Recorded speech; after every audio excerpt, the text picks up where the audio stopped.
사도행전 3장 1절부터 12절입니다.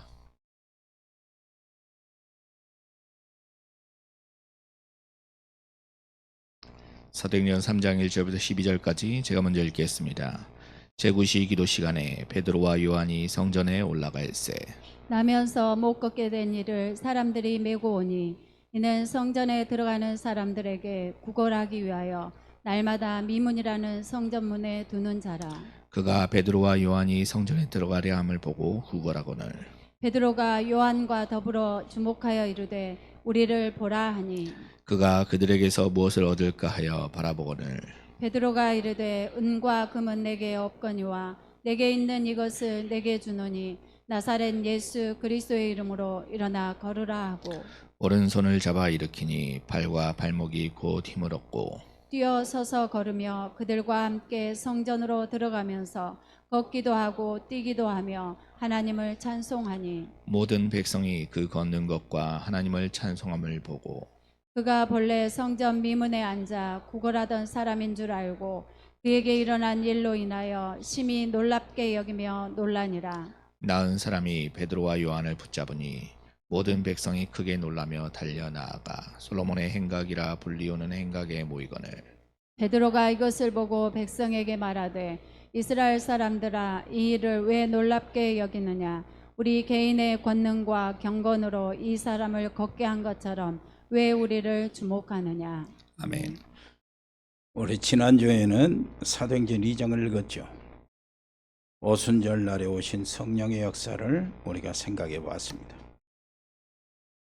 거기에 베드로의 장문의 설교가 나오는데 그 설교는 우리가 건너뛰었습니다. 오늘 잠깐 그 이야기를 먼저 하겠습니다. 오늘 이야기가 몇 개 들어가겠어요.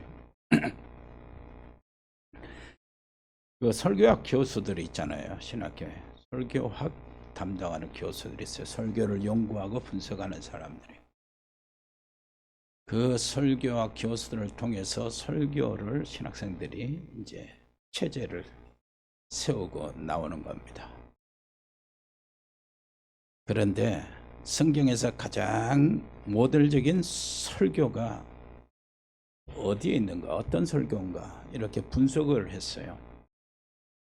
그래가지고 이 분석을 하는데 설교가 어떤 설교가 제일 감동적이고 그리고 또 논리가 있고 역사적이고 문맥이 일치가 되고 이렇게 하는 거예요. 설득력이 있고. 이 설교가 어떤 설교냐 이렇게 설교의 전형을 이렇게 살펴보고 내놨는데 여러분 이 베드로 설교는 몇 점 맞았을까요? 어떻게 생각합니까? 베드로 설교 에? A, B, C로 A? 그런데 이 베드로 설교는 설교학 교수들에 의하면 F 맞았어요. F. 그러면 A뿔의 설교는 어떤 설교냐 하니까 사도행전 7장의 스데반의 설교예요. 스데반의 설교는 논리적이고 역사성이 있고 사람의 감동이 있고 앞뒤가 맞는 얘기고 누구나 들어도 그것이 사실이고 사실적이고 그래서 스데반 설교는 A뿔을 받았습니다. 그런데 한번 생각해 보세요. 베드로 설교는 막설교거든요. 그런데 이 막설교를 듣고 3,000명 제자가 일어났어요. 근데 스데반 설교는 그 논리적인 좋은 설교를 듣고도 한 사람도 나온 사람이 없어요. 오히려 자기는 돌에 맞아서 죽었습니다. 그런데 결국은 스데반은 석사학위를 거기서 받았어요. 모르지요? 무슨 뜻인지. 돌석 죽을 사. 석사학위를 거기서 받아가지고 그 대학원 보좌로 올라갔습니다. 여러분, 우리 한국 초대교회에 유명한 한 부흥사가 있습니다. 그 사람이 누구냐니까 김육도 목사입니다. 아주 유명한 깡패야. 유명한 깡패. 그분이 회개하고 목사가 됐는데 그분이 신학생 때 길 가다가 시장판에서 안전뱅이를 봤어요. 안전뱅이를. 그때 생각을 그랬습니다. 베드로도 이 안전뱅이를 예수 이름으로 세웠는데 나는 안 될까? 막 믿음이 올라가는 것 같아서 속으로. 그래서 내가 해야 되겠다요. 이렇게 생각해야겠다 하고 안전뱅이한테 갔어요. 그 앞에 딱 가니까 못 일어나면 어떡하지? 그렇게 되는 거예요. 걱정이 팍 올라오는 거예요. 그래서 힘도 좋잖아요. 깡패라. 뒤에서 안아가지고 들어서 사람 없는 데로 데리고 왔어요. 사람 없는 데로 데려가서 성경 그대로 한다고요. 날 봐라. 은과 금은 내게 없다. 그러나 내게 있는 것이 있다. 나사렛 예수님에 일어나라. 걸어라. 그랬어요. 근데 깜짝 안 해. 그래서 이 사람이 성경대로 한다고 손 딱 잡고 들어 올렸다고 그러잖아요. 여기 보니까. 딱 잡고 힘이 세니까 막 들어 올리니까 팔이 빠진 거예요. 그래가지고 이 사람이 악을 쓰고 아프다고 악을 쓰니까 도망가 버렸어요. 이 사건으로 어떤 일들이 벌어졌는지 모르지만은 그게 큰 핵을 그었어요.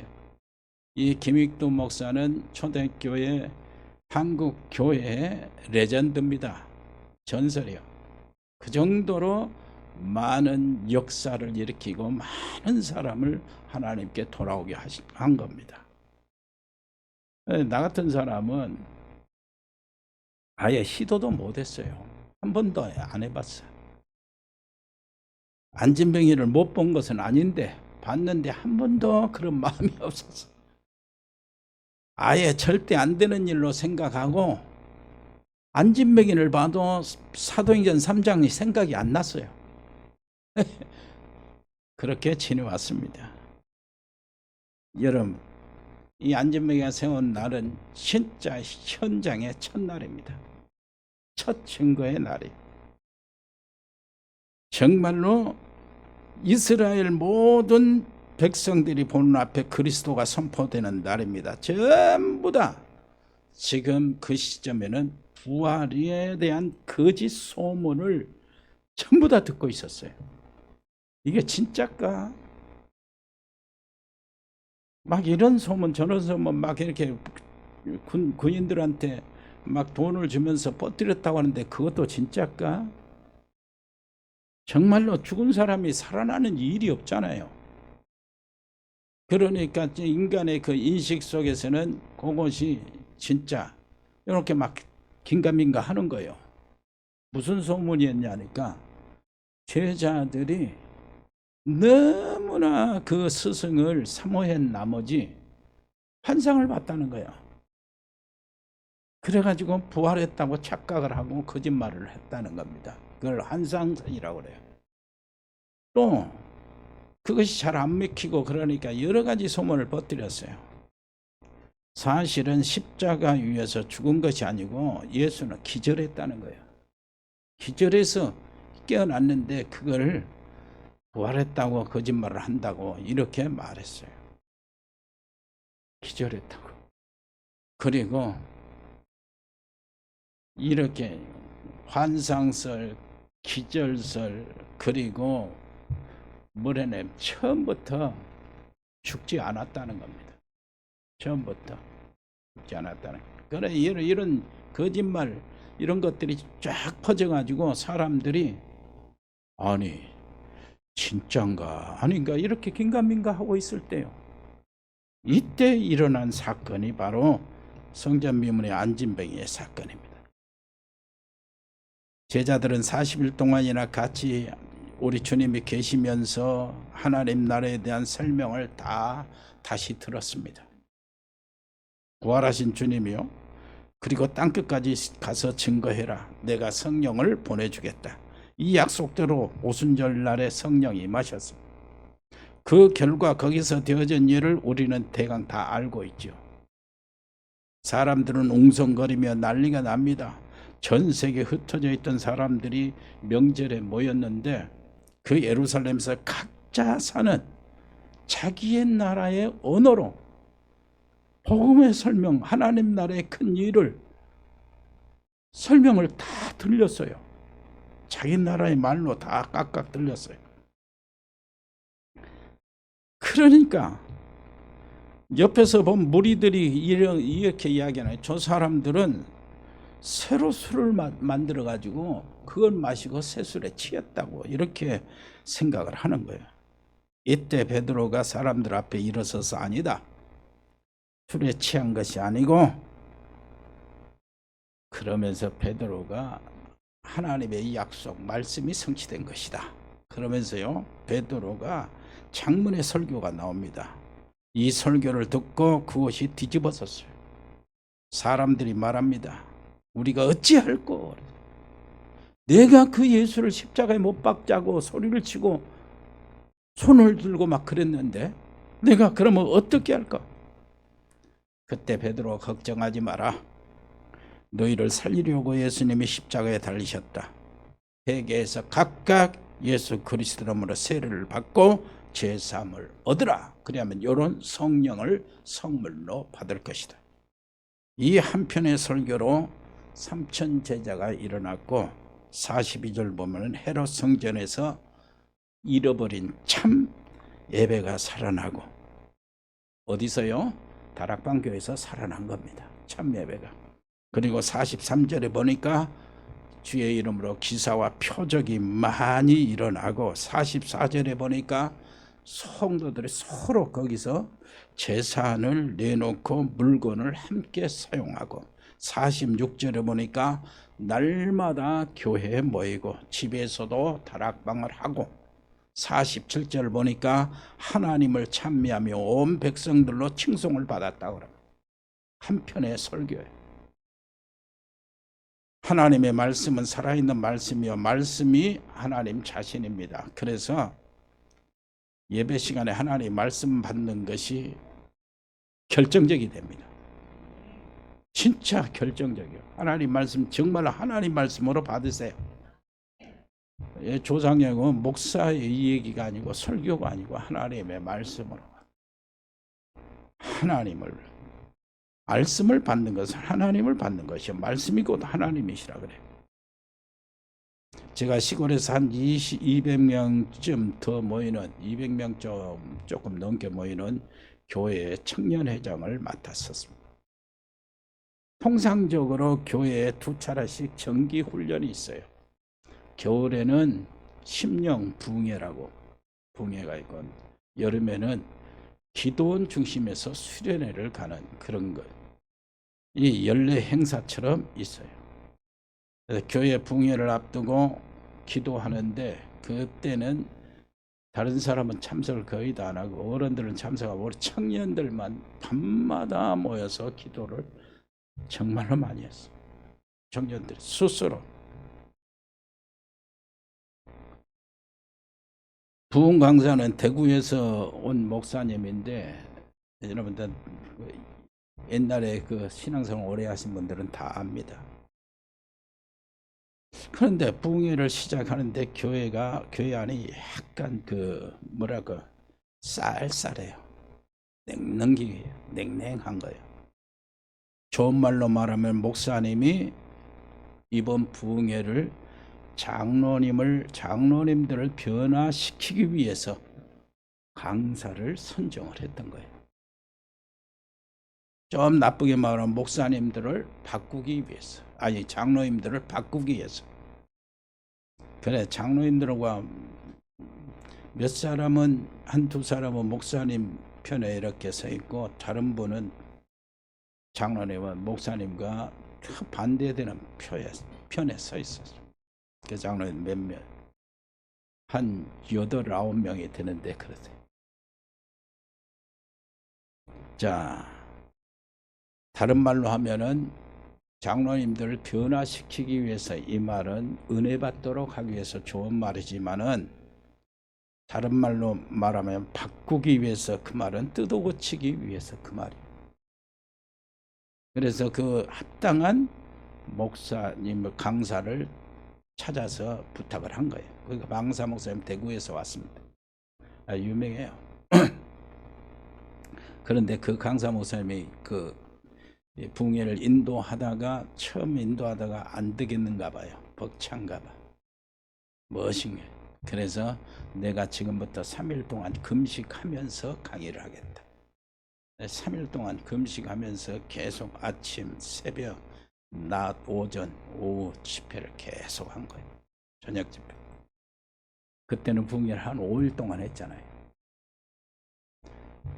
그런데 담임 목사님도 그대로 자기는 먹을 수가 없어서 같이 금식했어요. 고통을 참 어려웠겠다, 힘들었겠다 생각을 하는데, 그렇다고 해서 장로님들이 바꿔지고 막 그러질 않더라고요.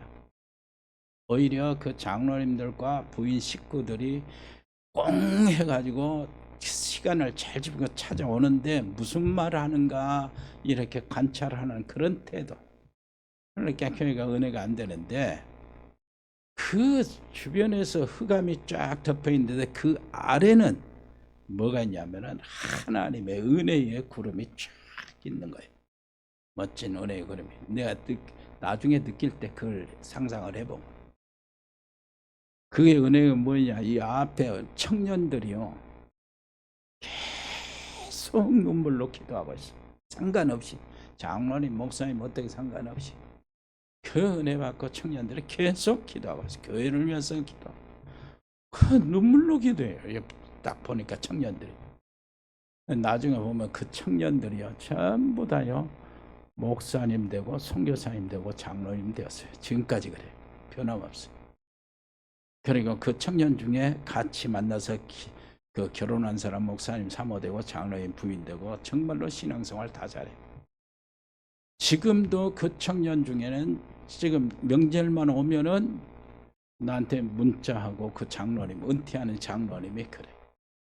얼마나 안부를 묻고. 어떤 선교사님들, 이런 사람들이 그 속에서 참석했던 기도했던 청년들 한 20명이 되는 다 그래. 한 번 설교가 이렇게 된 거예요. 한 번 설교 잘 받으면 인생이 완전히 달라집니다. 여러분, 그렇게 되기를 바랍니다. 인간은 영적 존재이기 때문에 끝없는 타락이 되고요. 할 수 있고, 그 다음에 끝없는 선도 행할 수가 있어요. 인간이 악해지면 마귀처럼 될 수도 있고, 선해지면 천사처럼 될 수도 있어요. 여기에 대한 예수님의 분명한 답입니다.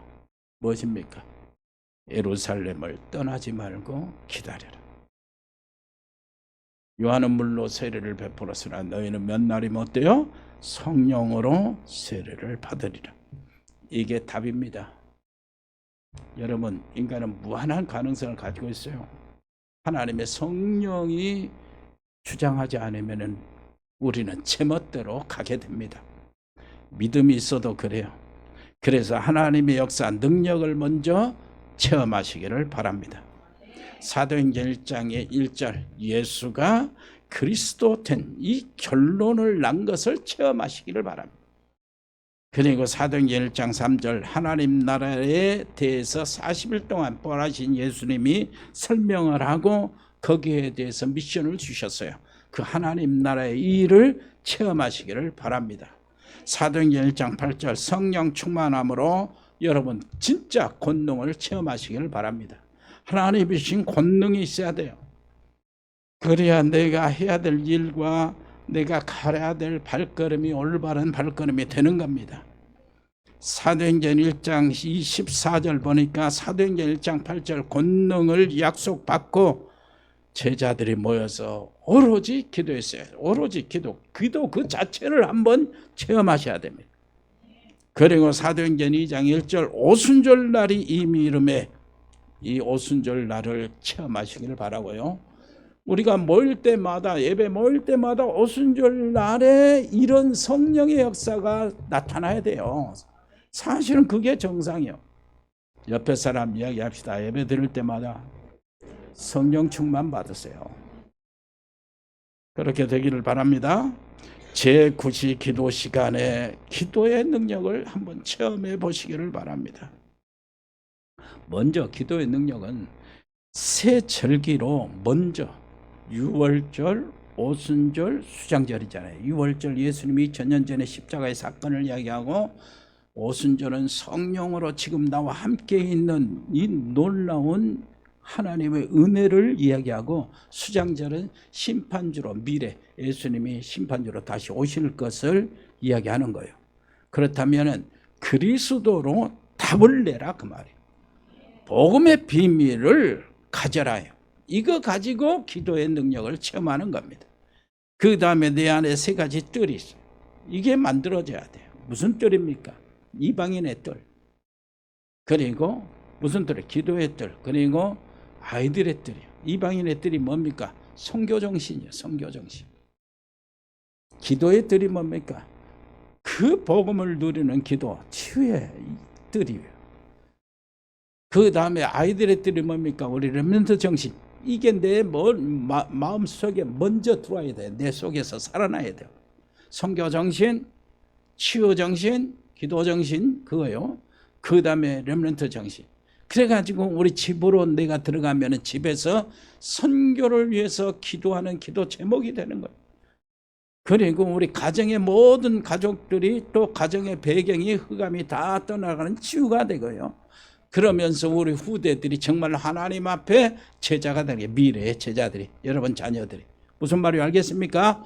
그런 사람들이 교회에 여기 모이면은 우리 교회는 이방인의 선교의 공간이 생겨요. 다민족을 살리는 공간들이 생기고요. 우리가 지금 하고 있는 일처럼 서남아, 동남아 할 것 없이, 중앙아시아, 중앙아메리카 할 것 없이, 저 유럽, 아프리카 할 것 없이 전부 다 우리의 기도의 모든 그 여행의 이정표가 되는 거예요. 그러면서 후대 렘넌트들을 세우는 우리 렘넌트 정신 지금 잘하고 있잖아요. 금토일 시대, 토요일 찾기. 우리 사역자들이 잘하고 있어요. 이것들이 다 살아나야 되는 거예요. 그리고요, 여러분 아는 것처럼 이걸 가지고 우리가 진짜 하루에 3번씩 집중하라는 거예요. 24시 기도, 이것이 25시의 역사, 하나님의 역사로 나타나는데 밤부터 시작합니다. 밤에 하나님 앞에 나를 세우는 거예요. 내 인생을 점검하고 우리 가정을 점검하고 우리의 모든 삶을, 산업을 점검하고 이렇게 하는 겁니다. 그러면서 아침에 하나님께서 시편 5편 3절에 있는 대로 아침에 하나님이 내 소리를 들으시리니 내가 아침에 구하고 낮에는 하나님의 응답을 바라리이다. 그래서 낮에는 시편 23편 1절처럼 여호와는 나의 목자시니 거기에 다 들어가 있어요. 낮에는 하나님의 응답으로 문제 속에서 응답받고 만남 속에서 응답받고 사람의 응답을 받고요. 그리고 그 장소 가는 움직임 속에서 하나님이 함께 하시는 증거를 받게 되기를 바랍니다. 그래서 절대 놓치지 않을 것이 오늘의 말씀, 오늘의 기도, 오늘의 전도요. 오늘이 오늘. 그 말은 무슨 말입니까? 삶의 비밀이요. 삶의 현장에서 삶의 비밀이요. 오늘의 말씀, 오늘의 기도, 오늘의 전도. 그러면서 복음의 능력 속에 있는 새 시간표로 나의 모든 삶을 치유하는 겁니다. 새 시간표가 뭡니까? 과거. 모든 과거 상처, 내 과거의 실패는 나의 발판이요. 앞으로 성공의 발판이 되는 겁니다. 그리고 현재 지금 나타나는 나의 문제, 이런 갈등은 정말로 하나님이 나를 갱신하라고 주시는 하나님의 사인으로, 그래서 그릇을 키우는 거예요. 그리고 미래는 뭡니까? 정말로 그리스도의 복음을 알고 하나님께서 주신 비전이 있잖아요. 하나님 나라와 하나님의 의, 그것을 찾고 확신되면 도전하는 거예요. 믿음으로. 이렇게 되면 치유의 비밀들이 나타나는 거예요. 과거, 현재, 미래가 다 치유가 되는 거예요. 그러면서 전부 다 나가는 대로 다 응답이 되는 겁니다. 자, 제9시 기도 시간에 기도의 능력을 체험하시기를 바랍니다. 세 번째입니다. 성전 비문에서 일어난 사건이요. 거기에 누가 소개됩니까? 안진뱅이가 소개됩니다. 성전 비문까지 좀 이렇게 알아보려면 시간이 너무 많이 가니까 하나님의 성전의 문이, 그 성전이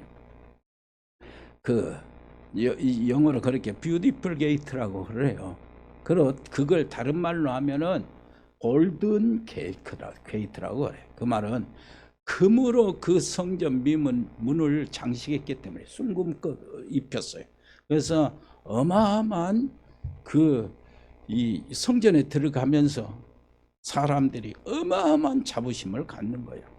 헤롯 성전이 그걸 중심으로 지었으니까. 그 성전의 미문에 누구에게 포커스를 맞습니까? 안진뱅이에게. 집안에 이런 장애가 있으면 정말로 괴롭습니다. 이 사람이 4장 22절에 보니까 40세 정도 돼요. 40년 동안 거기서 거지 생활을 했어요. 구걸 생활을 한 거예요. 집안에 이런 장애가 있으면 그야말로 온 가족이 간이 녹습니다. 그런데 이런 아이들을 두고 잘 살아간다는 것, 그 자체가 정말로 대단한 사람들. 어떤 청년이 주일학교 반사를 했어요. 옛날에는 반사라고 그래, 교사라고 안 하고. 그런데 한 남자아이가 정신력으로 좀 이렇게 아주 힘이 모자란 남자아이가 와서 늘 방해를 하는 거예요. 예배를 방해하고. 그러면 밀쳐냅니다. 그러면 또 옵니다. 뭐라 하면 소리를 꽉꽉 질러대는 거예요. 이제는 막대기로 막 내쫓아가지고 막대기로 때리면서 내쫓았어요. 지금은 때리면 큰일 나지만 옛날에는 가능했어요. 이 친구가 서울에 올라가서 신학교에 들어갔습니다. 소명을 받고. 그리고 좋은 여자와 가정을 이뤘습니다. 아들을 낳았어요. 잘 낳습니다. 잘 자라서 의사가 되었어요. 나중에 딸도 낳았습니다. 너무너무 예뻤어요. 그래서 이름을 뭐라고 지었냐, 이분이 성이 이씨거든. 이 목사인데 딸 이름을 루리라고 지었어요.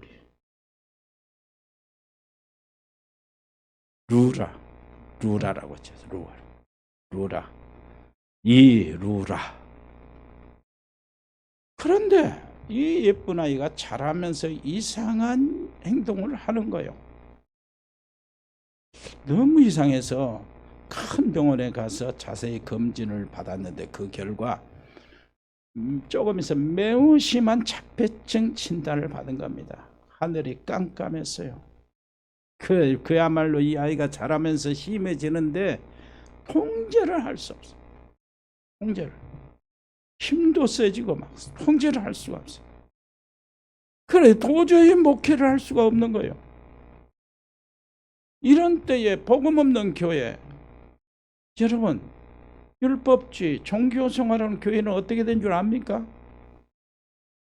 뒤에서 수군갑니다.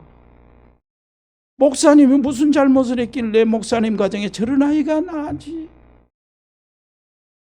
그렇게 해요. 복음 없는 교회, 율법주의 교회, 종교생활 교회는요 사람을 죽여요. 자기가 내뱉은 말도 무슨 말인지도 모르고 막 내뱉어요. 그때만 판단하는 거예요. 상처에다가 소금을 뿌린다니까요. 옆에 사람이 당신은 절대 그럴 사람이 아니지요. 복음이라.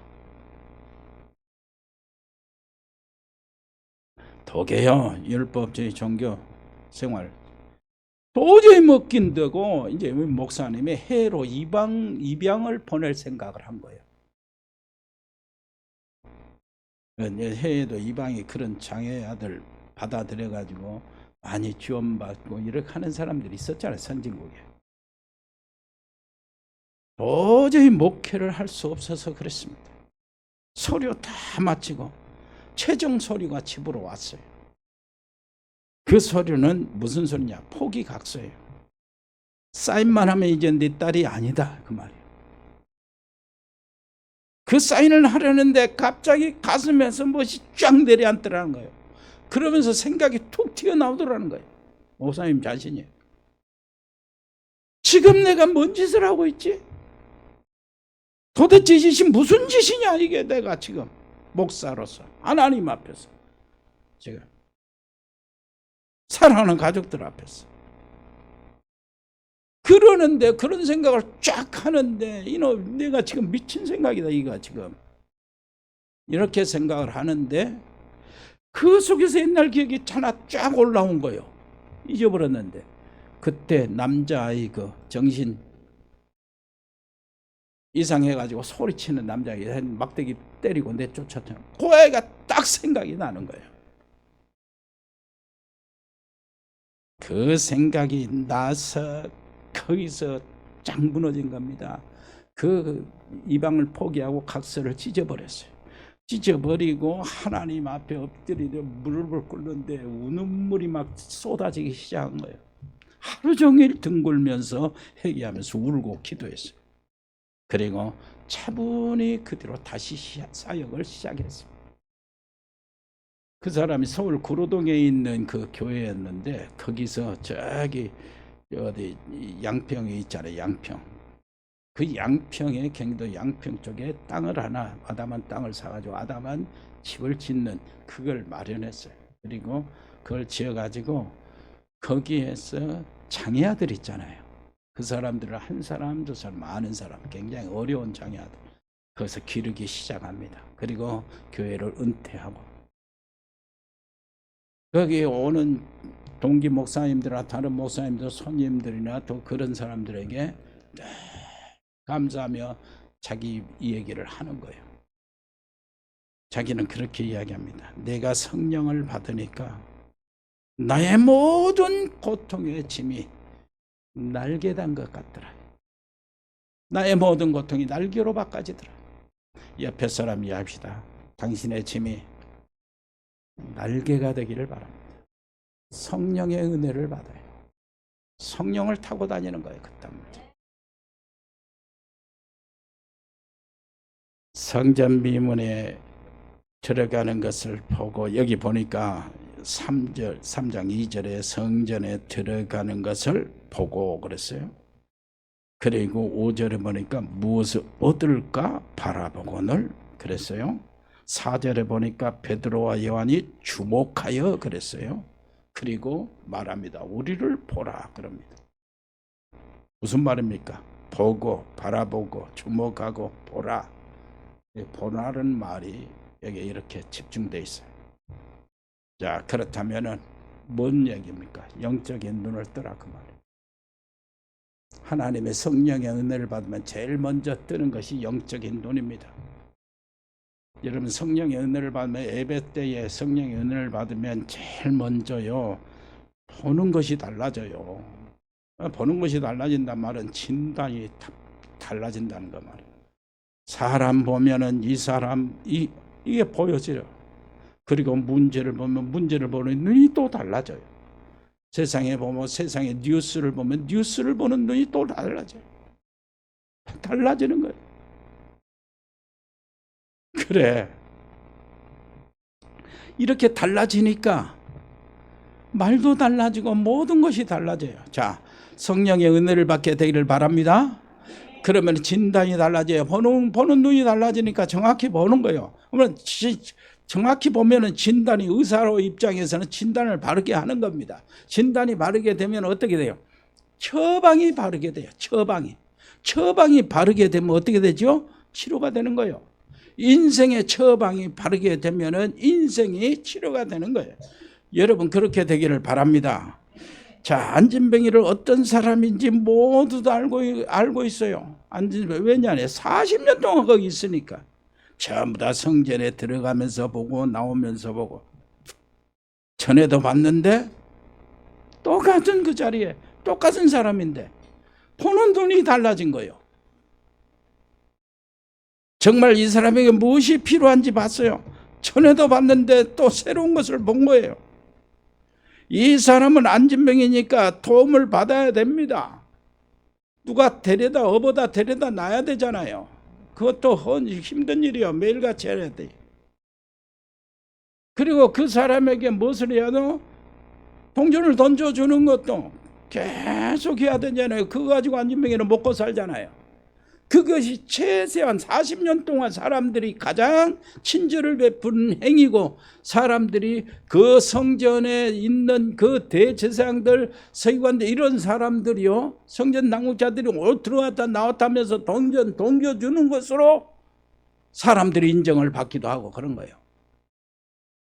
더 이상 제자들도 똑같아요. 늘 봤어요. 그런데 성령 받고 난 다음에, 성령 충만 받고 난 다음에 눈이 열리는데 이게 달리 보이는 거예요. 아하, 동전을 주어서 이것을 도움을 주는 것보다 무엇이 중요하다고? 이 사람이 절대 필요한 것이 다른 것이 있다는 거예요.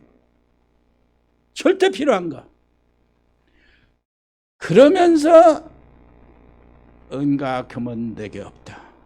내게 있는 것으로 네게 주노니 뭐라 그래? 나사렛 예수 이름으로 일어나 걸어라. 이렇게 세워진 거예요. 자, 여기서 한 번 더 가야 됩니다. 우리는 얼마나 대단합니까? 안진뱅이가 이제 일어 세우는 것은 거지 이제 거린 신세가 이제 면하고 그런 거예요. 정말로 이젠 살게 됐어요. 그런데 하나님 원하시는 건 그게 아닙니다.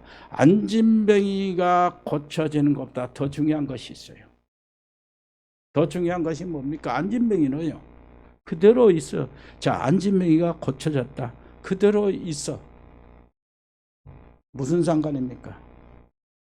이 사람이 이제 40이 되니까 한 70, 80 죽어야 되잖아요. 뭐 죽고 난 다음에는 어떻게 합니까? 썩한 몸으로 지옥에 가든 안진뱅이로 지옥에 가든 똑같은 거 아니에요? 하나님은 그걸 원하시는 거예요. 이 사람이 뭐를 알고요? 완전히 구원받기를 원하시는 거예요.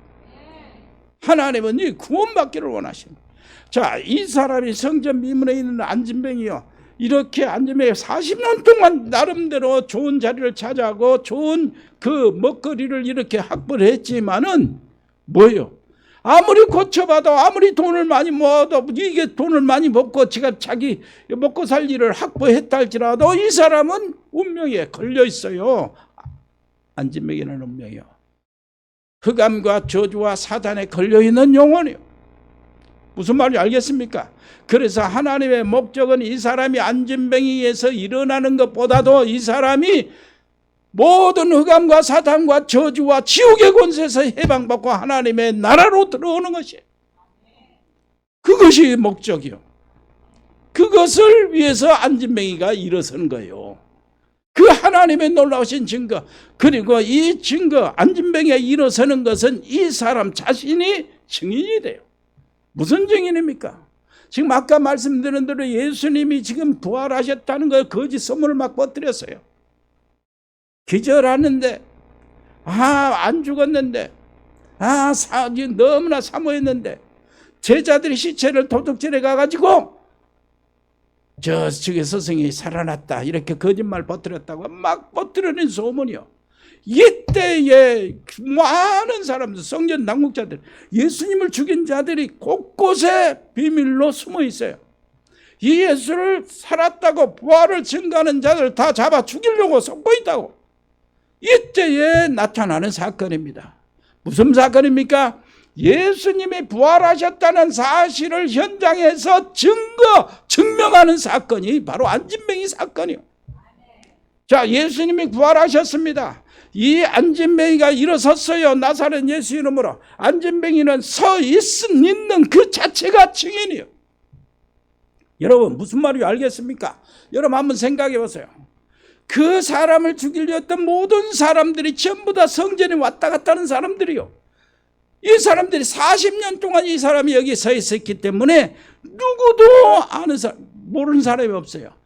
왕의 얼굴은 모르지만 이 안진뱅이 얼굴은 알아요. 전부 다 알아요. 그런데 그 사람이 딱 서 있어요. 지금 성성해가지고. 누구 이름으로요? 나사렛 예수 이름으로. 무슨 말인지 알겠습니까? 이것이 바로 주님이 원하시는 거예요. 예수님이 부활하셨다는 증거를 그 현장에서 이 안진뱅이를 통해서 나타나는 게 처음 공적인 선포란 말이에요. 이 사람들을, 제자들을 성전 그 당국자들이 다 잡아다가 뭐 했습니까? 즉결 재판한 거 대제사장.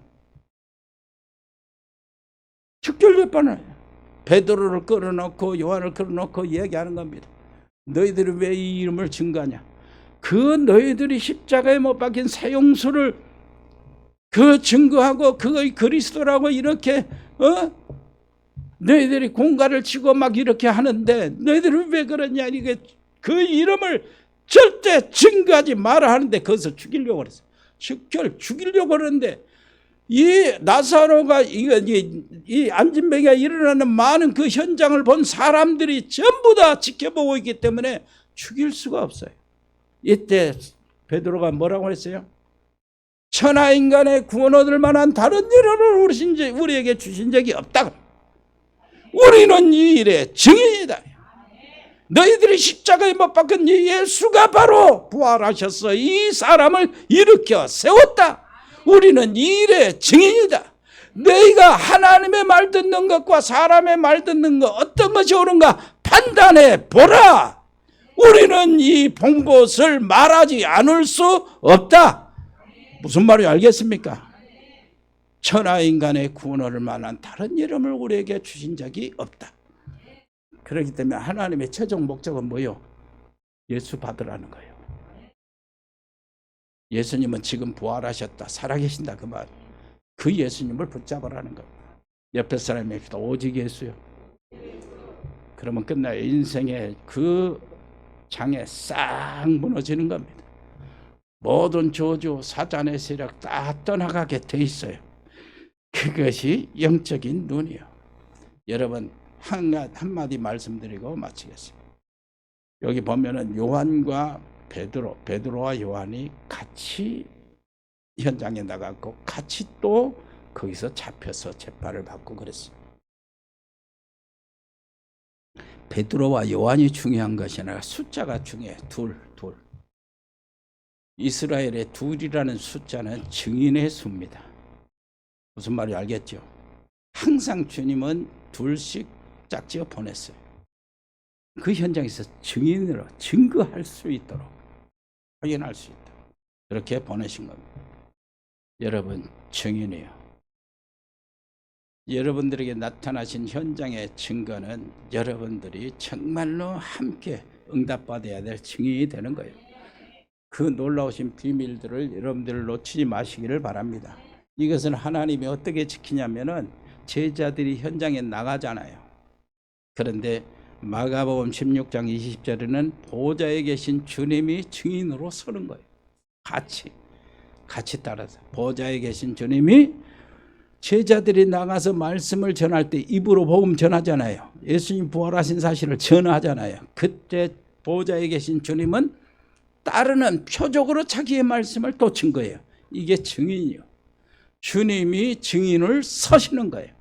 여러분 현장에 나가서 복음을 전할 때 주님도 보좌에서 함께 지내면 함께 같이 있으면서 두 사람의 증인이 되는 거예요. 여러분 이 사실을 놓치지 마시기를 바랍니다. 이것이 바로 여러분들의 삶에 실제로 나타나기를 바라고요. 주님이 함께 증인이 되시면은 거부하고 막을 자가 없어요. 여러분들이 정말로 승리하시는 여러분들 되시기를 바랍니다. 은혜로우신 우리 아버지 하나님 정말로 감사합니다. 우리를 증인으로 불러주시고 약속하신 성령의 충만함을 항상 주시려고 준비하고 계신 주님이요. 오늘도 저들에게 성령 충만함을 허락하여 주셔서 현장의 증인이 되게 해 주옵소서. 저들의 삶의 승리의 증인이 되게 해 주옵소서. 살아계신 그리스도가 지금 살아계신 하나님의 놀라우신 역사 속에 지금 우리를 끌고 가고 있음을 증거하는 증인이 되게 해 주옵소서. 예수 그리스도의 이름으로 기도합니다. 아멘. 예수 그리스도의 은혜와 아버지 하나님의 크고 놀라우신 사랑과 성령의 교통하심이 여기 복음의 사람들 머리 위에, 저들의 가정 위에, 저들의 산업 위에, 저들의 직장 위에, 우리 렘넌트 학업 위에 영원토록 함께 계실지어다. 아멘.